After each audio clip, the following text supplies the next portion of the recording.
So, you all remember that M3 lead video I made in January, right? Well, we're doing it again.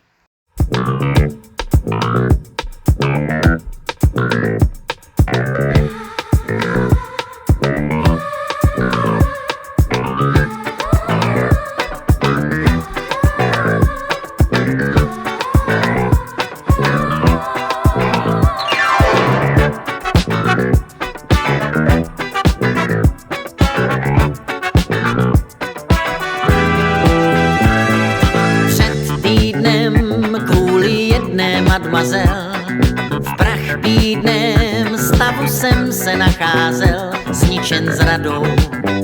Jet jsem chyt vzhůru bradou, chtěl jsem být, jenže ten týžden už jen pokrk nad vodou.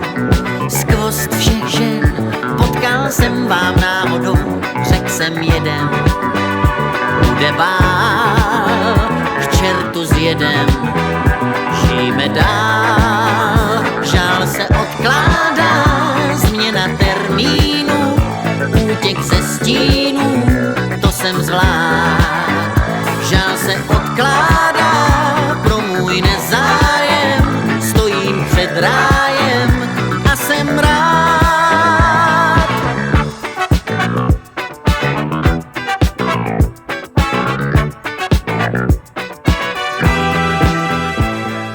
So, where do we start? Well, we're gonna have to go back to the 1920s. Again, I know it sounds like I'm just recycling the first half of the PM1 video, but for your sake, and especially mine, I'll gloss over most of the politics and go more in depth into the tanks that came before, so it's at least worth your time. This is an autistic nerd video. Of course it's not gonna be worth your time. You could be doing something productive in your life, like going outside, touching grass, talking to that one girl in your class you so desperately want to date, which in reality is a terrible idea. Been there, done that, didn't work out, and now I have to see her face every day for the next 2 years of high school. But I'm getting sidetracked. Let's talk about tanks. Aruba, Jamaica, ooh, I wanna take you to Bermuda, Bahama, come on pretty mama. In the 1920s, Czechoslovakia was experimenting with two tank designs, one domestic and one foreign. The foreign one being the Ft-17, which was supposed to be delivered shortly after World War I, with the rest being licensed for Czechoslovak production. However, due to disagreements, the shipments had to be pushed back until the 1920s, with only 7 shipped, with 1 command FT, 4 male FTs, and 2 female. The licensing fell harder than a Ryanair landing, as by 1927, the Ft-17 was considered outdated, and the fact that the tank was French. Meanwhile, the domestic design was this, the Kolohousenka. Looking at the design of the Kolohousenka, it looks as if the Little Willie and the Renault FT had a baby, and as you can see, it borrows some design features from the FT, like the driver's hatch being set up in a similar layout, the front glacis bearing a striking resemblance to the FT's, and the cast turret being almost a straight up copy. Also, the hull was riveted, which would become standard in later models. Welding is for nerds. The chassis was made on a German WD-50 tractor. But what many people might find interesting is the wheels it has protruding out of its lower hull. For those who already know, congratulations, here's a sticker. But for those who are unaware, the Kolohousenka is known as a wheel-cum-track tank, meaning that whilst it had tracks, it also had the ability to drive on these 4 wheels. This was done because at the time, track links weren't very durable, and tanks with treads couldn't go very fast. In the early to mid-interwar era of tank designs, wheel-cum-track tanks were very popular. For example, the Vickers D3E1, which could raise its tracks to allow the wheels to touch the ground, or Christie's well-known M1931, which didn't call the need for an extra set of wheels as the tank's road wheels already provided power and steering with the tracks taken off, of course. The Kolohousenka used something similar to the Vickers. However, instead of the tracks being lowered and raised, it would be Joseph Vollmer, who worked on other tanks like the A7V, LK1, and LK2, who came up with the idea to have the mechanism be installed to the wheels. All in all, 4 tanks were built, with 3 variants, the KH60, the KH70, and the KH100, the numbers applying to the engine's horsepower. What is love? Baby, don't hurt me. Don't hurt me. In 1930, Czechoslovakia bought 3 British Carden Loyd Mark IVs and the license to produce them. These were then refitted and designated Tankette Vz.33, translated Tankette Type 33. However, these tankettes were plagued by a multitude of flaws. For example, the engine was extremely underpowered and had a tendency to break down.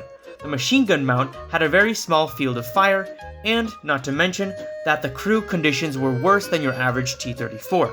But what Czechoslovak officials liked was the suspension, mostly because their 2 previous tanks didn't really have a suspension, but that's beside the point. And it's this suspension that would inspire the suspension on the Lt.Vz 34.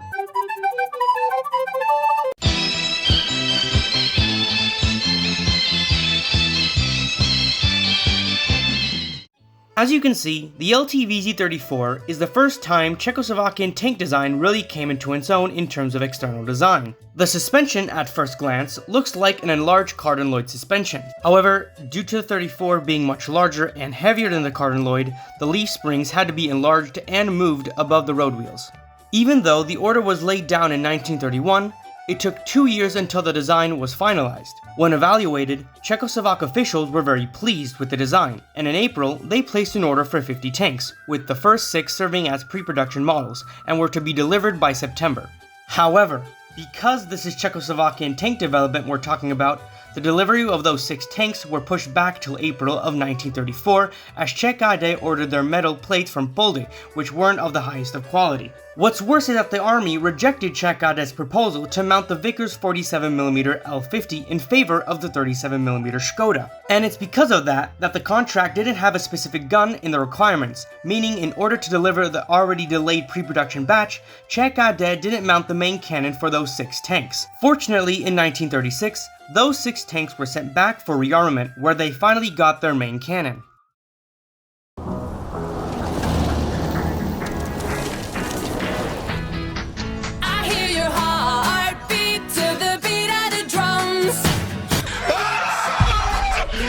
The Lt.Vz 34 had only 15mm of frontal armor, which for an early to mid-interwar design would be fine. However, Czechoslovakian tank development was slowly stepping into the late 30s, meaning the army deemed the armor insufficient, and by the end of 1934, they formulated a contract to replace the Lt.Vz 34. The 2 firms that participated in the bid were Czech.A and Škoda. Czech.A proposed an improved version of the Lt.Vz 34, but Škoda came up with something completely new.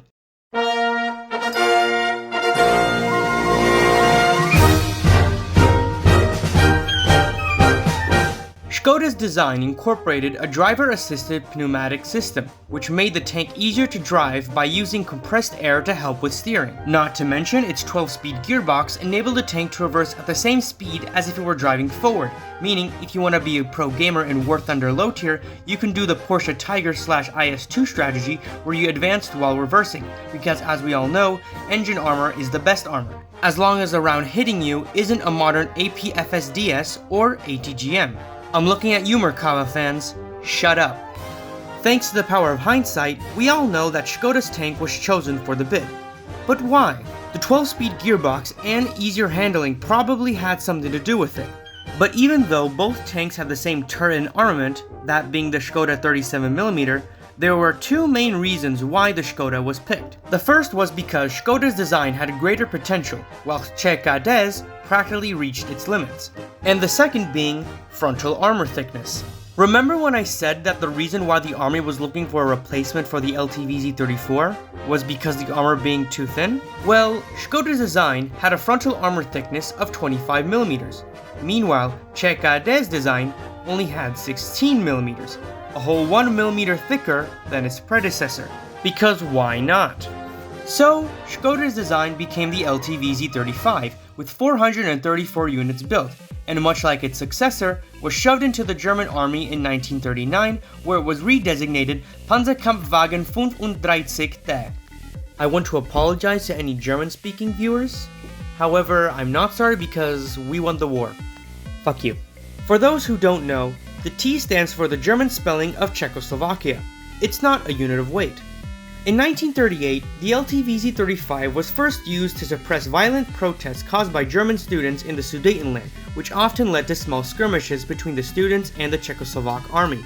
However, its first real combat against another nation's army came in 1939 during the German invasion of Poland, where 35Ts filled the role of Panzer IIIs and to some extent Panzer IVs, as there weren't sufficient numbers of those tanks. The 35T went on to be deployed in the invasion of France, where it saw relative success. However, it's during Operation Barbarossa where the 35's flaws began to rear its ugly head. You'd be forgiven to think that it was because of its weak gun and thin armor, as those did play a part, but it was mostly because the 35T had teething reliability issues. Its unreliability was already an issue in conditions it was already made for, i.e. this part of Europe, but the colder weather of the Soviet Union just made this even worse. The 35T was then given to Germany's backwater allies, like Romania, where they're either served in their original configuration or converted into SPGs, and where the 35T was left behind, its successor still lived on, which leads us to our next tank.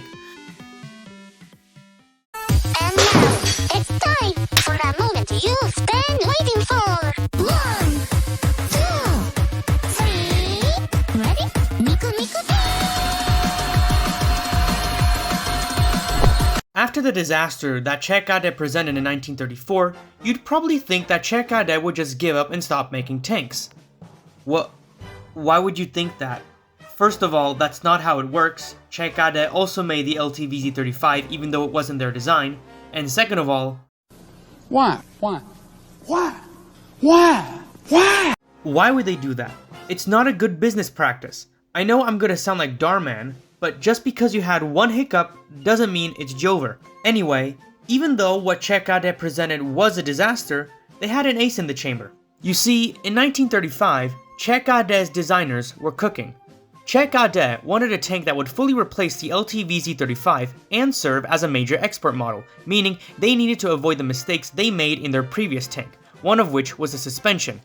Czech's new suspension now had 2 large road wheels for each bogie, as opposed to the Lt.Vz.34's and 35's 4. This allowed the tank to traverse off-road terrain at relatively high speeds. The suspension also simplified production, was easy to maintain, and was more reliable than its predecessor. Before Czech could finalize its design to replace the Lt.Vz.35, they made an early export model known as the TNH, which then splintered off into their own variants based on what the importer wanted. Czech also designed the AH-4, a tankette which was meant to be implemented into the Czechoslovak army, but was rejected, so once again it found success in the export market.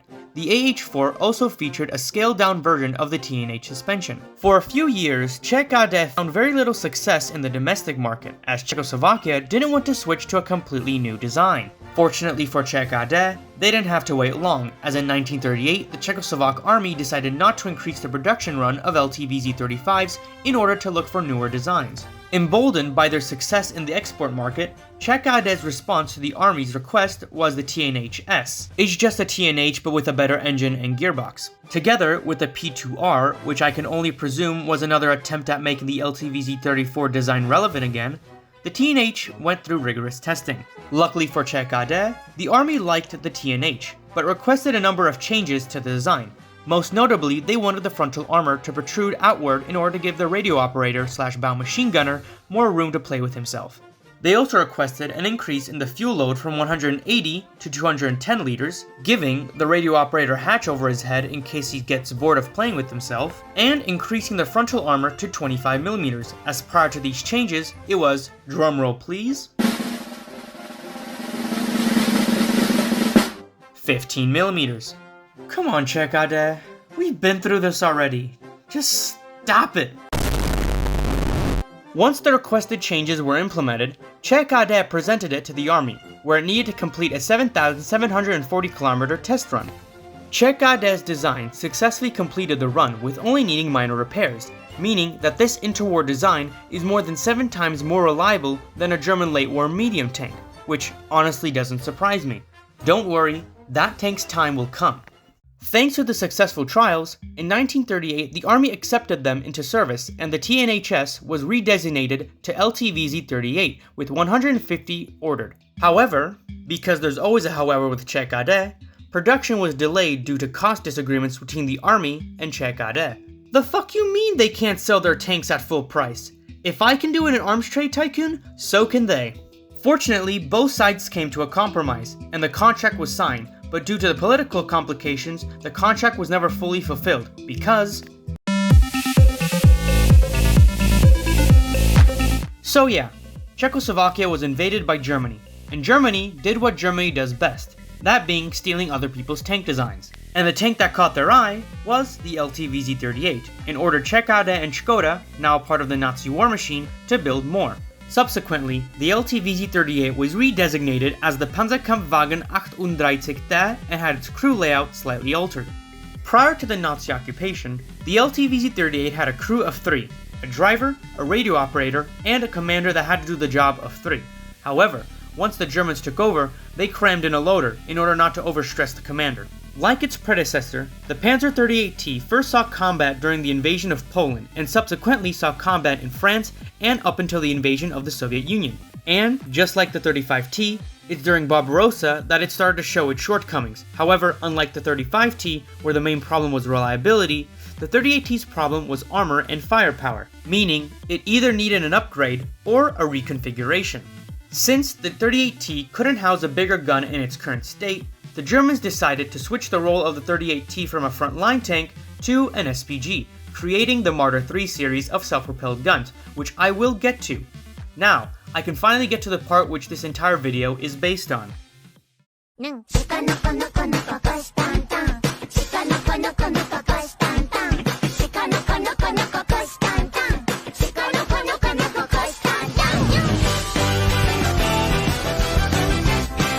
For those who don't know, the way the Germans designated their variants is in production batches. So, basically, the Germans would order, for example, 30 M113s, which would become the M113 Ausf.A.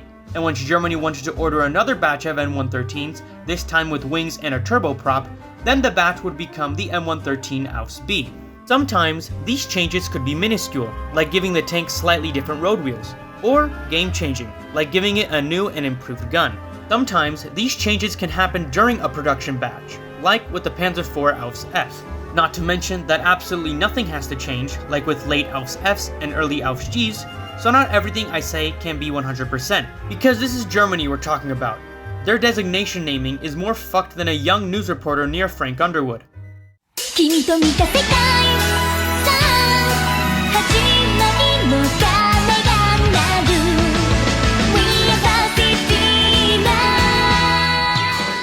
Panzer 38T Ausf.A was the first variant of the 38T family with 150 built, and if you can recall, I mentioned that Czechoslovakia ordered 150 units, however it wasn't fulfilled due to... So the Ausf.A is the 86 built prior to the occupation, plus the continuation of the original contract. Its main identifiable features are the bar welded to the side of the hull, and the periscope not being armored. However, some if not most Ausf.As got the armored cover, so the bar on the left side is the only reliable distinguisher. But be careful, some crews tended to saw off the bar. Fortunately, it's quite visible that they did so there's that. In 1940, Germany ordered a batch of 104 38Ts, which were designated Ausf.B. The Ausf.B fully got rid of the metal bar on the side, had a metal cover for the periscope, and added a machine gun block. This is something that all variants going forward would share in common. The Ausf.B's main reliable identifiable feature compared to the Ausf.A is the machine gun block and the factory removal of the metal bar on the side. Moving on to the Ausf.C, many people think that the Ausf.B and the Ausf.C look almost identical. I'm looking at you girls in PanzerWiki, but there are two main differences, and once you see them, they're quite visible. The first is the increased armor thickness of the front lower glacis, from 25mm to 40mm, which you can tell by the absence of the two bolts above the hooks. And the second was the installation of a bumper to each side of the hull. Overall, 110 Panzer 38T Ausf.Cs were built. Small rant, the girls in PanzerWiki list their 38T as an Ausf.B/C. As to them, they look almost identical. Not to mention girls in Panzer's 3D models have a tendency to not show welding joints, like for example the Tiger II, where the interlocking armor should be clearly visible. Which gives us only one chance to figure it out. That being this small, seemingly insignificant piece of metal. And if we look closely, it does indeed have a bumper, making this an Ausf.C, not a B as I said in my Lt.Vz video. Or is it? Because there is still one more feature that I forgot to mention, which leads us to our next variant. The next variant on our list is the Panzer XXXT Ausf.D. The Ausf.D was the last 38T to have an arching front plate, not counting the Slovakian variants which also had one.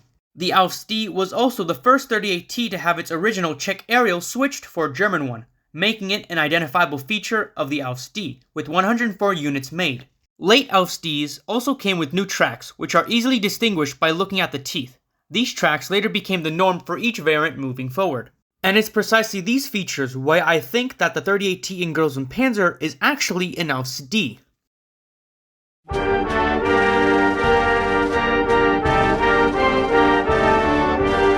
After the Munich Agreement, the Germans struck a deal with Slovakia, saying if they declared independence from Czechia, they'd get free candy. However, once Germany took over Bohemia, which was basically the industrial heartland of Czechoslovakia, Slovakia was left with 0 tanks, meaning they had to order new ones from Czech.AD, now known as BMM. The Slovaks, not necessarily being the richest country, ordered a cheaper and lighter version of the Ausf.D, making it basically an Ausf.B, but with the newer tracks, which is its primary identifiable feature. Slovakia ordered in total about 37 units, all being produced in 3 different batches. I've tried finding out how to differentiate one from the other, however my efforts were so far unsuccessful. The furthest I've got is the changing of the aerial from the Czech to the German version, however this is extremely inconsistent across all production batches.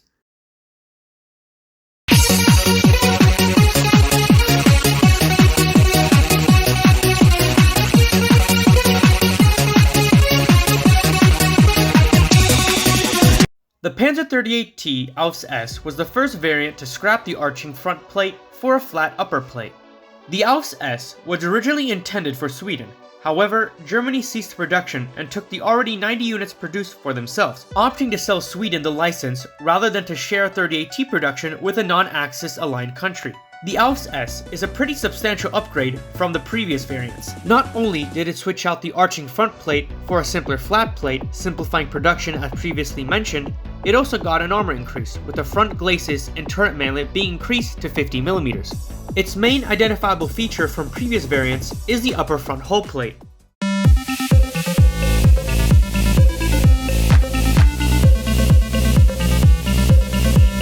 The Panzer XXXT Ausf.E and F were the result of the Germans having a look at the Ausf.S and thinking, you know what, this is pretty cool, and ordered 275 Ausf.Es to be made.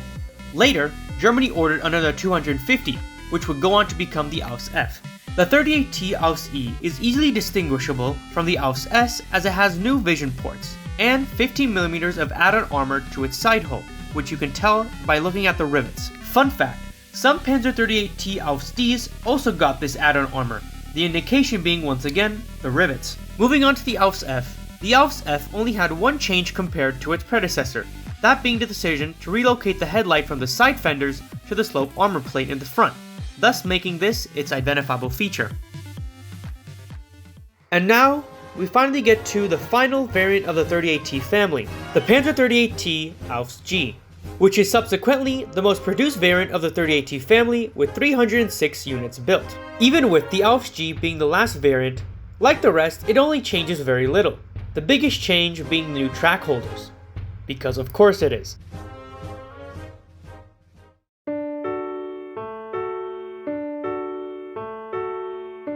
As you can see, differentiating between the variants, especially if it's German or at least German designated, is not easy. Or at least not as easy as American designations, because we all love American designations because they're beautiful. Mwah. And it's especially difficult if you don't know what you're looking for. Not to mention visual features tend to overlap from variant to variant, and some earlier models have features that were first installed on later models, which once again makes differentiating between them annoying or adventurous depending on how much fun you are at parties. My claims are from this book, which explains everything better than I could ever dream to cram into a 10 to 20 minute video. I'll leave a link of the digital book in the description if you guys want to check it out. As mentioned earlier in the video, During Operation Barbarossa, when the 38T were starting to show its shortcomings, Germany repurposed 38T chassis to serve as open-top tank destroyers, creating the Marder series, which allows us to enter the final chapter of this video.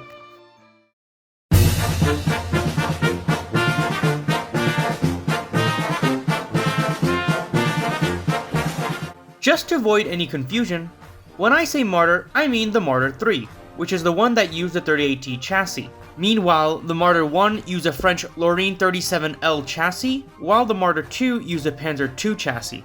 So, the Marder III. The first Marder III, simply known as Marder III, was made by taking the already existing 38T Ausf.G chassis and bolting a superstructure on top so it could mount a modified Soviet 76mm, which the Germans have captured during Operation Barbarossa. Because of this, the Marder III was tall, very tall, which the Germans did not like, so the Germans thought they could do better, which leads us into our next variant, the Marder III Ausf.H. Unlike the previous model, the Ausf.H much more efficiently utilized the farting compartment of the original 38T chassis, meaning the superstructure could be lower. The Ausf.H also mounted the German 7.5cm Pak 40 anti-tank gun, making maintenance and overall logistics of the gun much less stressful. All in all, 450 Ausf.H's were built, with 275 units made in factories, while the remaining 175 were converted from 38Ts that weren't used on the original Marder III. Our final variant, or rather variants, is the Ausf.M. The Ausf.M had a completely new upper hull design and crew layout. The bow machine gunner was laid off, and in his place, the engine was mounted, with the superstructure now placed in the rear. In total, 942 Ausf.Ms were made, but it's also important to note that the Geschützwagen Ausf.K and Flak Panzer 38 Ausf.L were made on the same chassis.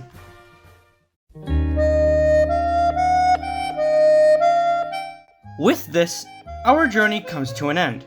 By the end of World War II, most Panzer 38Ts were either destroyed or converted into tank destroyers. But remember when I said Czechoslovakia sold their T&H, the export model of the Lt.Vz. to Peru? Well, apparently they served up until the 1970s, because this is Peru. They used Shermans up until 2014, so I'm not really as surprised as I would have been without that extra information. I hope you've learned something today, because I know I did, and a happy, spooky month.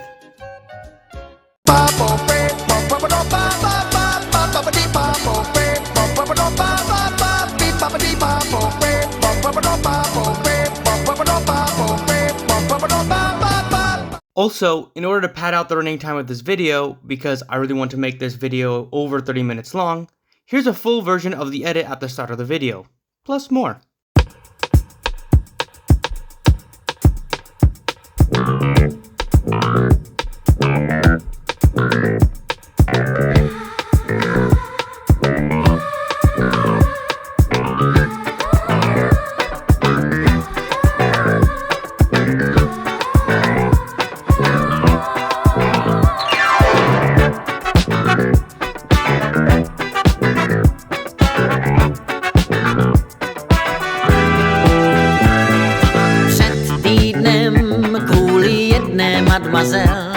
V prachbídném stavu jsem se nacházel, zničen zradou.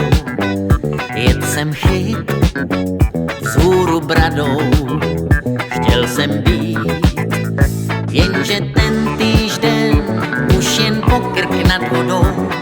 Skvost všech žen potkal jsem vám náhodou, řekl jsem jeden, bude bál, k čertu zjedem, žijeme dál, žál se odkládá, změna termínu, útěk ze stínů, to jsem zvlád. Žál se odkládá pro můj nezájem, stojím před rájem a jsem rád.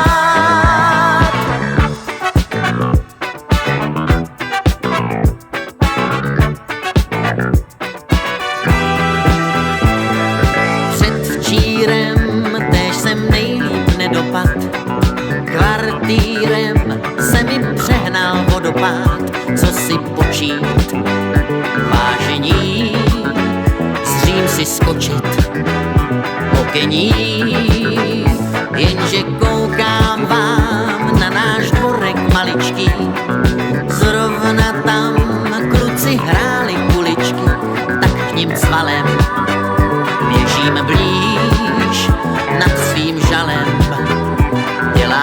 kříž, žál se odkládá, změna termínu, útěk ze stínů, to jsem zvládl.